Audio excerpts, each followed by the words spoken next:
또 이르시되 어떤 사람에게 두 아들이 있는데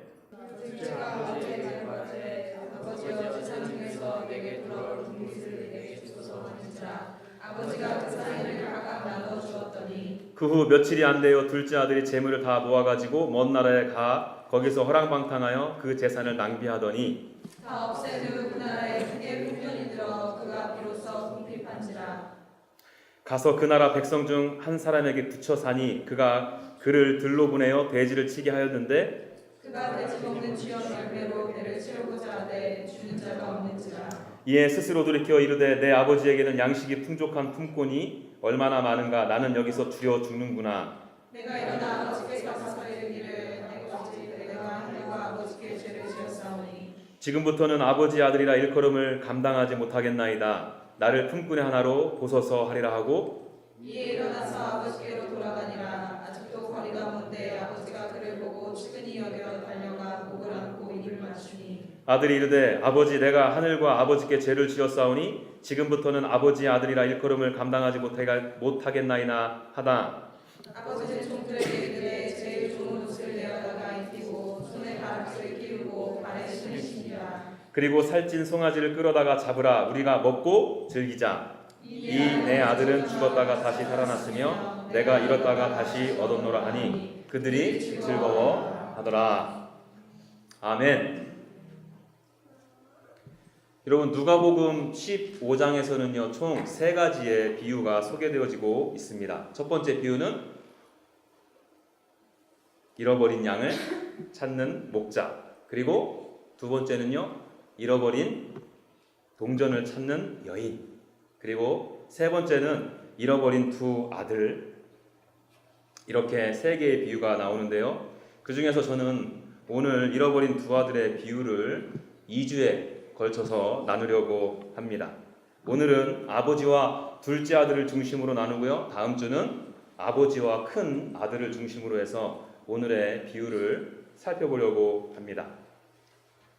자, 오늘의 비유는 어떻게 시작하죠? 여러분 11절 보니까요 어떤 사람에게 아들이 둘이 있었답니다. 겉으로 보기에 참으로 평화로운 가정이에요. 적어도 둘째 아들이 아버지께 무언가를 요구하기 전까지는요. 둘째 아들이 아버지께 요구한 것이 무엇이었습니까? 여러분들이 12절 말씀 한번 읽어주실래요? 시작. 그 둘째가 아버지께 말하되 아버지여 재산 중에서 내게 돌아올 분깃을 내게 주소서 하는지라. 아버지가 그 살림을 각각 나눠 주었더니. 여러분 둘째 아들이 아버지한테 요구한 것이 무엇이었죠? 내게 돌아올 분깃. 이 분깃이라는 말은 쉽게 말해서 유산을 의미합니다. 유산은 보통 언제 받죠? 네, 아버지가 돌아가신 후에 자녀들에게 분배가 되죠. 당시 고대 근동 지역에서도요 아버지가 돌아가시면 자녀 아들들이 아주 적당한 비율로 나누었다고 해요. 맏아들이 2배, 그리고 나머지 아들들이 1씩 나누어 가졌다고 합니다. 오늘 비유를 예로 들면 아들이 둘이니까 맏아들한테는 3분의 2의 재산이 돌아가고요, 둘째 아들에게는 3분의 1의 재산이 돌아가게 되는 것입니다. 만약에 아버지께서 30만 불의 재산을 남기셨다면 맏아들은 20만 불, 그리고 둘째 아들은 10만 불을 유산으로 받게 되겠죠. 여러분 이것은요 유대의 전통이었어요. 아버지께서 돌아가시면 형제들이 이 재산을 나눠 갖는 것은 잘못이 아닙니다. 그런데요 이 비유에 나오는 둘째 아들의 잘못은 무엇입니까? 그렇죠, 아버지의 재산을 요구한 시점입니다. 여러분 그 시점이 어떻게 되죠? 아직 돌아가시기 전. 아버지가 건강하셨는지 연로하셨는지는 잘 모르겠어요. 여튼 살아 계셨습니다. 몇 해가 지나서 둘째 아들이 아버지 품으로 돌아오게 될 때 아버지께서 저 멀리서 뛰어오는 거로 봐서는 아직 정정하신 것 같아요. 그렇죠? 그럼에도 이 둘째 아들은요 자기 자신의 아버지에게 재산, 유산을 요구한 것입니다. 여러분 이것은 무엇을 의미할까요? 아버지가 살아계시지만 죽은 것과 같게 여긴 거죠. 아버지의 존재를 대놓고 깡 무시를 한 것입니다. 다시 말하면 이제 더 이상 아버지의 간섭 없이 내 인생은 나의 것, 이라는 모토를 가지고 살아가겠다는 거죠. 내 인생의 모든 결정은 내가 하겠습니다. 내가 하고 싶은 거, 내가 이루고 싶은 거, 내가 원하는 거, 내 인생의 내 키를 내 가지고 내가 항해를 하겠습니다. 그러니 아버지는 신경 끄십시오 라는 말이에요. 이것은요, 당시 생활 풍습이나 전통을 볼 때 있을 수 없는 일이었어요. 둘째 아들의 이 네 가지 없는 행동은요, 도무지 납득될 수 없는 행동이자 요구였습니다. 여러분들이 만일 그 아버지라면 어떻게 행동하셨겠습니까? 만일 제가 이 아버지라면요, 삽자리로 그냥 허리를 들고 죽도록 패졌을 것 같아요. 지금 제 아들들을 제가 그렇게 팬다는 건 아니고요. 왜지요? 아니, 내가 버젓이 살아있는데 나를 죽은 사람 취급하잖아요. 그 뚜껑이 안 열리겠습니까? 여러분들은 지금 상당히 착한 표정을 짓고 계신데 참, 그럼 제가 많이 난감하죠. 그런데 오늘 본문에 보여지는 이 아버지의 반응은요, 너무나도 충격적입니다. 12절을 다시 눈으로 보시겠습니까? 아버지가 그 살림을 각각 나눠 주었더니 라는 표현이 있어요. 여러분, 여기에 쓰인 이 살림이라는 표현은요, 원래 생명이라는 의미를 뜻하는 단어예요. 예수님께서 지금 이 재산이라는 단어를 모르셔서 생명이라는 단어를 쓰셨을까? 그렇지 않죠. 이 둘째 아들의 요구는요, 한마디로 아버지의 목숨을 찢어서 달라는 요구였다는 것입니다. 그 아버지는 자기 자신의 목숨을 찢어서 그 둘째 아들에게 내어준 거예요. 이렇게 해서 아버지와 둘째 아들의 관계는 완전히 끊어지게 되었습니다. 여러분, 자신이 그토록 사랑하던 이 둘째 아들과의 관계가 끊어진 이 아버지의 심정은 어떠했을까? 여러분들도 사랑해 보았기 때문에 잘 알 거예요.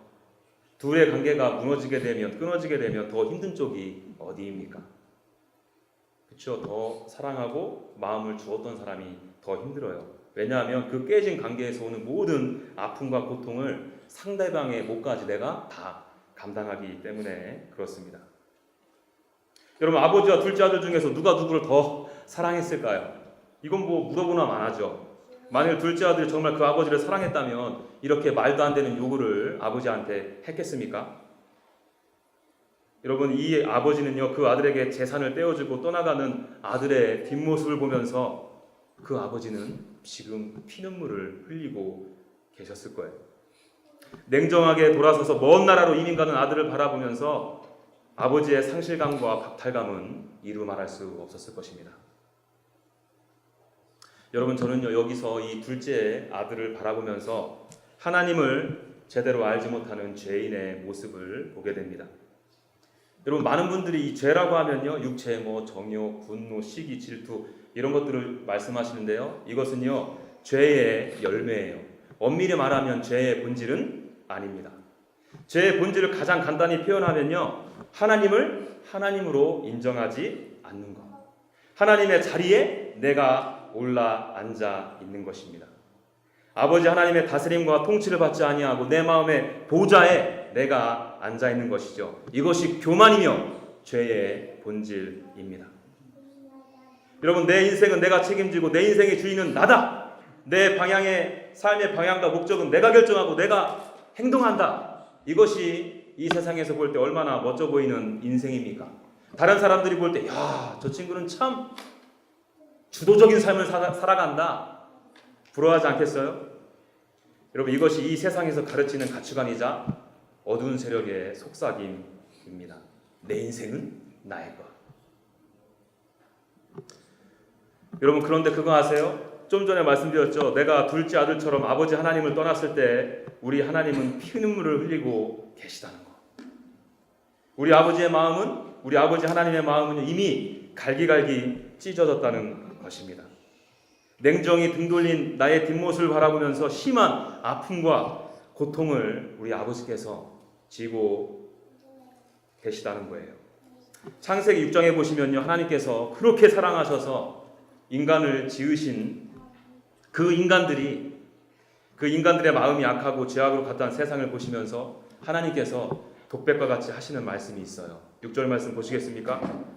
땅 위에 사람 지으셨음을 한탄하사 마음에 근심하시고, 땅 위에 사람 지으셨음을 한탄하사 마음에 근심하시고. 여러분, 하나님께 등을 돌린 자들을 향한 하나님의 마음이 이 구절에서 보이세요? 하나님의 가슴속 깊은 곳에서 가늘게 새어나오는 탄식과 같은 이 소리가 여러분들의 마음으로 들리십니까? 사랑하는 자녀와 관계가 끊어져 아파하는 아버지의 마음이 느껴지십니까? 여러분, 이 6절에서 나오는 근심하다라는 표현은요, 원어의 뜻을 보면 상처를 입다, 괴로워하다, 그리고 슬퍼하다라는 의미가 있습니다. 영어 번역본인 킹 제임스 버전하고 ESV, NASB 버전 모두가 grief라는 단어를 사용했어요. 하나님의 마음이 지금 심하게 상처를 입고 괴로워하시며 근심 가운데 계심을 보여주고 있는 거죠. 여러분, 만일 하나님께서 지금 저와 여러분들을 보고 계시다면 하나님의 마음은 어떠실까요? 잃어버린 양처럼, 잃어버린 그 동전처럼 그것을 찾았을 때 기뻐하셨던 것처럼 저와 여러분들을 보시고 기뻐하실까요? 아니면 나를 바라보시면서 탄식하고 계실까요? 나의 아버지 하나님의 마음이 온 고통과 슬픔 가운데 그의 마음이 갈기갈기 찢겨져 있을까요?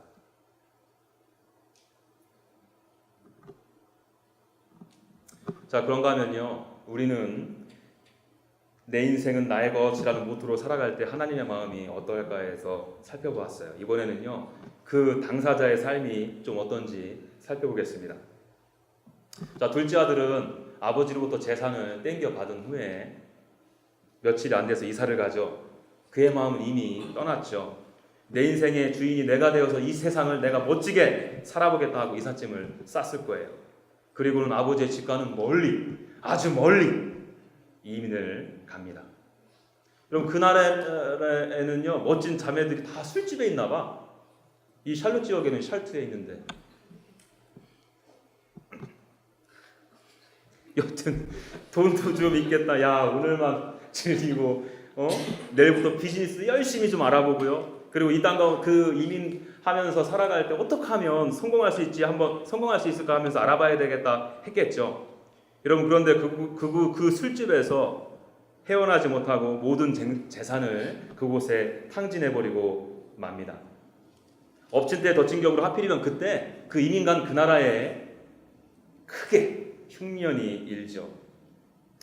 그 둘째 아들은 결국 돼지를 치는 처참하고 초라한 자리까지 이르게 되었어요.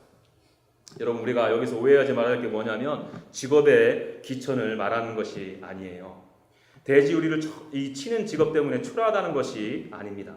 레위기 11장에 보시면요, 율법에서는 돼지는 부정한 음식이라고 규정하고 있어요.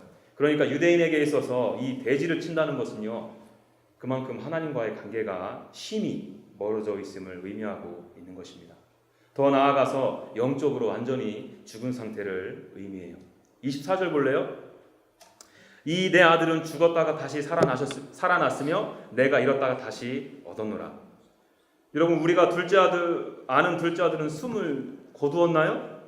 아니죠. 살아 있었어요. 아버지의 관점에서 그가 죽었다고 지금 아버지가 선언하고 있는 거예요. 아버지의 관계가 전혀 없으니까요. 아버지와 함께함으로 영적인 충만함을 누리지 못하니까요. 그런데 이 둘째 아들은 정작 몰랐다는 거예요. 자신이 지금 어디에 있는지, 내가 지금 있는 곳이 아버지 보시기에 얼마나 초라하고 처참한 자리인지 몰랐다는 것입니다. 그저 세상이 주는 말초적으로 자극하는 그 욕구, 그 욕심만 추구하다가 결국은 내 자신의 끝이 허무하게 맞춰질 것을 몰랐다는 거예요. 마치 불나방과 같죠? 여러분, 불나방 아세요? 불나방? 제가 예전에 섬기던 교회에서 청년들과 함께 수련회를 간 적이 있는데요. 마지막 밤에 그 지체들과 함께 캠프파이어를 했어요. 따뜻한 장작불 앞에서 청년들하고 이런저런 얘기도 나누고요. 도란도란 교제를 나누고 있는데 뭔가 모르게 휙 지나가. 그리고 이 소리가 나요. 처음에는 장작불이 계속 이렇게 타는 소리가 나는 줄 알았어요. 그런데 가만히 보니까요, 그게 아니었어요. 큰 나방들이 빛이 나고 열이 나는 장작불을 향해 자신의 몸을 내던지는 것이었습니다. 그 속도가 엄청 빠르더라고요. 제 앞에서 휙, 그리고 스르, 휙, 스르. 많은 불나방들이 그렇게 허무하게 태워 죽는 것을 보았어요. 이 불나방은 자기 자신이 장작불을 향해 돌진해 가면 죽을 줄을 알고 있었을까? 알고서 달려들었을까요? 모르죠. 알면 안 갔겠죠. 그냥 그 주변만 맴돌았겠지. 불타 죽을지도 모르면서 그 장작불로 뛰어들었던 이유가 무엇입니까? 그 불이 주는 잠시 잠깐의 밝음과 따뜻함 때문이었어요. 그것 쫓다가 불에 싹 다 죽은 것입니다.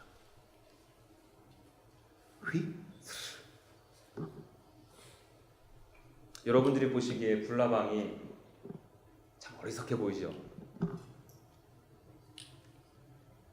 여러분 죄송하지만 이게 하나님을 떠난 자들에게 보여지는 어리석음이에요. 이 모습이 하나님을 떠나 내 인생은 나의 것이라는 모토로 살아가는 자들에게 보여지는 영적인 피폐함입니다. 영적으로 죽은 모습이에요. 여러분 지금 이 순간에 여러분들 스스로에게 질문을 던져보았으면 좋겠습니다. 여러분들은 아버지 하나님과 함께 함으로 영적으로 충만함을 누리고 살아가고 있으신가요? 아니면 하나님을 떠나셨습니까? 여전히 여러분들의 말초신경을 자극하는 육신의 정욕에, 안목의 정욕에, 이상의 자랑에 푹 빠져 계시나요? 아니면 대지를 쳐야 하는 초라한 자리로 전락하셨습니까? 그것도 모자라서 대지 쥐업 열매 주는 자가 없을 만큼 의지할 곳이 없이 처참한 상황 가운데 계신가요? 여러분 내가 만일 내 지금의 현 위치가 어디인지 정확히 모르신다면 이 시간에 성령님께 간절하게 구하셔야 됩니다. 하나님께 나의 영적인 현 주소가 어떻게 되어가고 있냐고 간절한 마음으로 여쭈어 보셔야 합니다. 왜 그런지 아세요? 내가 지금 하나님 앞에 어떤 모습인지 아는 것, 철저한 이 자기 인식이야말로 아버지께로 돌아갈 수 있는 발판이 마련되기 때문에 그렇습니다. 우리가 좀 전에 함께 읽어서 아시지만 이 누가복음 15장 12절에서 16절까지의 삶과 18절 이후에 이 둘째 아들의 삶이 완전히 뒤바뀌어지는 것을 저와 여러분들이 확인할 수 있는데요. 그 결정적인 분기점이 되는 것이 바로 17절입니다. 우리 17절 초반절 볼까요? 스스로 돌이켜 이르되. 원어로 보면요 더 이해하기가 쉽습니다. 제정신을 차리다. 철저한 자기 인식을 통해 나를 바라보게 되었다는 것이죠. 여러분 이렇게 철저한 자기 인식이 되지 않다 보니까 16절 이전의 삶을 살아갈 수밖에 없는 것입니다. 다 아시죠? 술집 여자와 그렇게 놀아날 수밖에 없었고요. 돼지 우리 치는 자로 살아갈 수밖에 없었으며 그 처절함 가운데도 빠져나지 못하고 돼지 지역 열매 주는 자가 없을 때까지 그곳에서 허부적거리며 살 수밖에 없었던 거예요. 왜요? 자기 인식이 안 되니까, 모르니까. 내 모습이 얼마나 처참한지 모르기 때문입니다. 반면에 자기 인식이 되다 보니까 이제야 비로소 나는 어디로부터 왔는가? 나는 원래 어디에 속해 있었던가? 나는 무엇을 추구하고 살아가야 하는가? 이 질문들에 대한 진지한 고민을 하기 시작한 것이죠. 여러분 이 고민의 끝자락에 누가 계셨습니까? 그의 아버지. 여러분 성경에는 나와 있지는 않지만요. 어쩌면 이 아들은요. 자신의 목숨을 찢듯이 재산을 아들에게 주실 때 그 아버지의 처연한 눈빛, 슬픔에 가득 잠긴 그 눈빛이 기억났는지 모릅니다. 주하나, 내가 너를 얼마나 사랑하는지 모르니? 너를 향한 나의 사랑을 왜 등을 돌리고 나를 떠나니? 내가 너를 노예처럼 속박하고 구속하라는 것이 아니라 내 품 안에서 자유하고 누리길 원하는데 왜 나의 사랑을 몰라주니? 그 눈빛을 떠올리고는 비록 나를 아들로는 받아주지 않더라도 우리 아버지께서는 나를 노예로는 받아주실 거야 하고 이내 아버지가 계신 그 고향으로 발길을 옮기게 되었어요. 여러분, 저는요 여러분들의 모습을 보면서 정죄하거나 판단하고 싶은 마음은 추워도 없습니다. 저는 여러분들이 어떠한 신앙을 갖고 있는지 잘 몰라요. 그거는 여러분들 스스로와 하나님만 아시기 때문에 그렇습니다. 여러분, 제가 그렇지만 이 설교를 준비하면서 오늘 이 자리에 성령께서 강력하게 역사하셔서 여러분들의 영적인 현 주소가 깨달아지는 역사가 있기를 간절히 바라는 마음으로 이 설교를 준비했어요. 철저한 자기 인식을 통해 주님께로 돌아서서 나아가는 계기가 오늘이 되기를 간절히 기도했습니다. 하나님께서 저의 기도를 들으셔서 여러분들의 심령 가운데 역사하시기를 간절히 소망합니다. 자, 이번에는요 우리가 이렇게 아버지께로 돌아서서 나아갈 때 우리 하나님께서는 나에게 어떻게 반응하실까 한번 살펴볼게요. 이제 이 둘째 아들은요 철저한 자기 인식을 통해서 용기 내어서 아버지 앞으로 나아가게 되죠. 그 가는 길이 얼마나 멀게 느껴졌을까. 여러분, 발걸음을 옮기는 내내 이런 생각하지 않았을까? 우리 아버지께서 과연 나를 받아주실까? 아니면 내가 아버지로부터 등을 돌렸던 것처럼 아버지는 나를 혹시 등을 돌리지는 않을까? 이런 생각했을 것 같지 않아요? 저만 또 엉뚱한 상상했나요?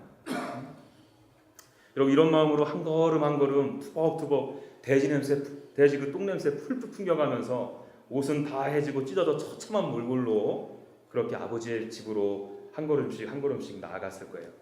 그렇게 한참을 걸어가다가 이제 저 멀리서 내가 어려서부터 살던 정든 동네가 보이기 시작합니다. 그 동네가 보여질 때 이 둘째 아들의 긴장감은 극도로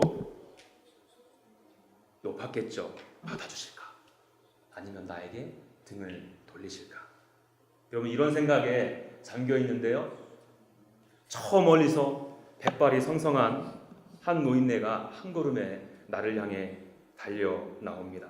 그리고 나의 목을 안고 입 맞추어 주십니다. 정신을 차리고 보니까 내 아버지예요. 나는 지금 돼지 똥냄새 때문에 그냥 너무 민망한데 아랑곳하지 않습니다.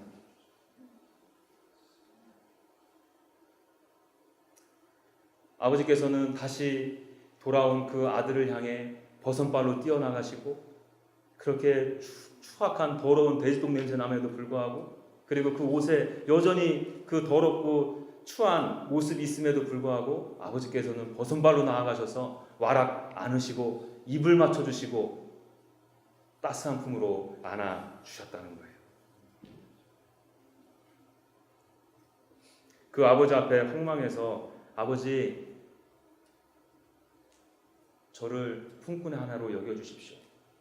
이 말이 맞춰지기 전에도 우리 그 아버지 되신 그분께서 그 아들의 머리를 쓰다듬어 주면서 어이구 내 새끼 내가 너를 얼마나 기다렸는데 왜 이제야 돌아오는 거니? 오면서 굶지는 않았어? 오는 길은 위험하지는 않았니? 오는 길에 강도들에게 위협받지는 않았어?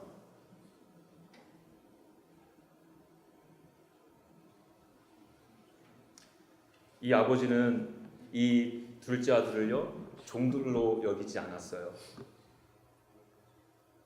제일 좋은 옷을 입혀주시고요, 손에 가락지를 끼워주셨고 발에 신을 신겨 주셨습니다. 그를 다시 아들로 받아주신 거예요.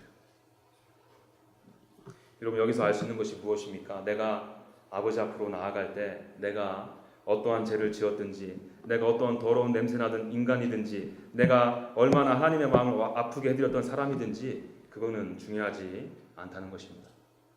아버지께로 나오는 모든 자들은 모두 아버지 하나님께서 용납하여 주시고 사랑의 품으로 안아 주신다는 거예요. 여러분 저는요 저번 주하고 이번 주 내내 이 말씀 묵상하면서 참으로 많은 눈물을 흘렸습니다.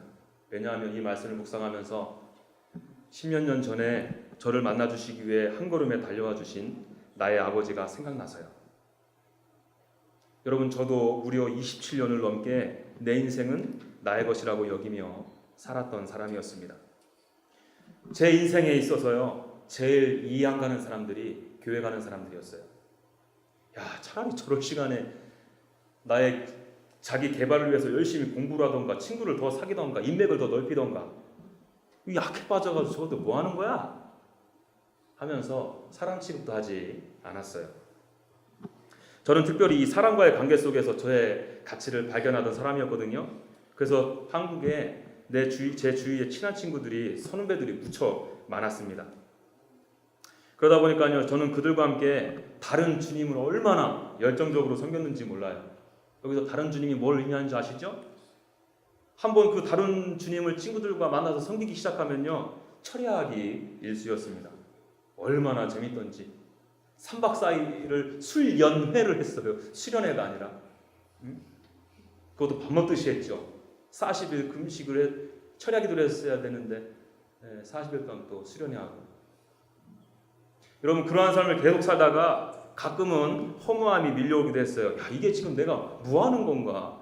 응? 밤새도록 술 마시고 나면 술 냄새 풀풀 풍기고 짜증나잖아. 가끔 이것도 이렇게 쏟고.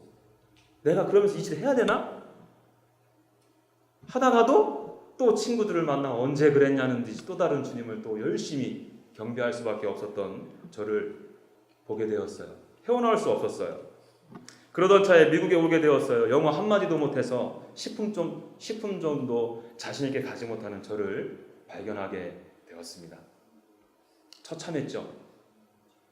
한국에 있을 때는 자신감 하나로 똘똘 뭉쳐 있었던 저였는데 미국 사람들하고 만나는 것 자체가 더더더 떨리니까요.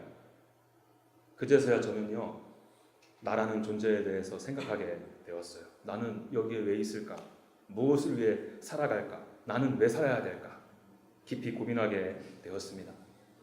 저에 대해서 정신을 차리고 나서 하나님께서 정말 살아계시다면 저 좀 만나주십시오 하는 심정으로 교회에서 하는 모든 예배에 참여했고요. 교회에서 하는 모든 성경 프로그램에 참여했습니다. 저는 장로도 아니잖아요. 심지어 장로님들을 대상으로 토요일날 새벽에 장로님들 성경 공부가 있었는데 거기까지 참여했어요. 여러분 그러던 중에 오늘 둘째 아들처럼 저 멀리서 뛰어오시는 하나님을 제가 경험하게 되었습니다. 이민 생활 가운데 만신창이가 된 더러운 옷을 입고 있던 저에게 죄의 문제가 해결되지 않아서 돼지 똥냄새가 진동하던 저에게 나의 하나님은 나의 아버지는 달려오셨습니다. 저의 그 더러운 옷 때문에 그 똥냄새 때문에 주저하지 않으셨어요. 저에게 힘껏 달려오시면서는 저를 와라 안아주셨습니다.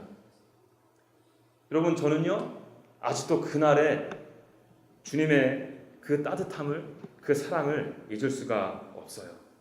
죄인인 나를 안아주신 하나님의 따뜻한 품을 잊을 수가 없습니다. 나를 측은히 여기시고 긍휼히 여기시는 하나님의 사랑스러운 눈길을 잊을 수가 없어요. 수년 전에 저를 만나셨던 그 주님이요 지금도 여전히 나와 함께 교제하고 계셔 주시고요 앞으로도 영원히 나와 함께 해주실 그 하나님. 여러분 저는 그 하나님을 오늘 여러분들에게 소개해드리고 싶습니다. 여러분 하나님 앞으로 나아오십시오. 여러분들의 삶이 지금 내 인생은 나의 것이라는 모토로 사시는지 아니면 하나님 아버지의 사랑을 경험했다가 영적인 슬럼프 가운데 있는지 저는 잘 몰라요. 그러나 제가 확실히 아는 것은요 여러분들이 주님 앞에 간절한 마음을 가지고 주님 앞에 나아갈 때 우리 하나님께서 먼저 달려와 주시고 계시다는 거예요. 이렇게 죄에 찌든 나를 받아주실까? 이렇게 돼지 똥냄새보다도 못한 나를 더러운 나를 받아주실까? 의심하지 마십시오. 하나님은요 여러분들이 하나님의 품을 떠난 그 순간부터 여러분들을 잊은 적이 없으십니다. 가슴 아파하시면서 여전히 돌아오기를 기다리고 계셨어요. 그것도 매일 동네 입구에서.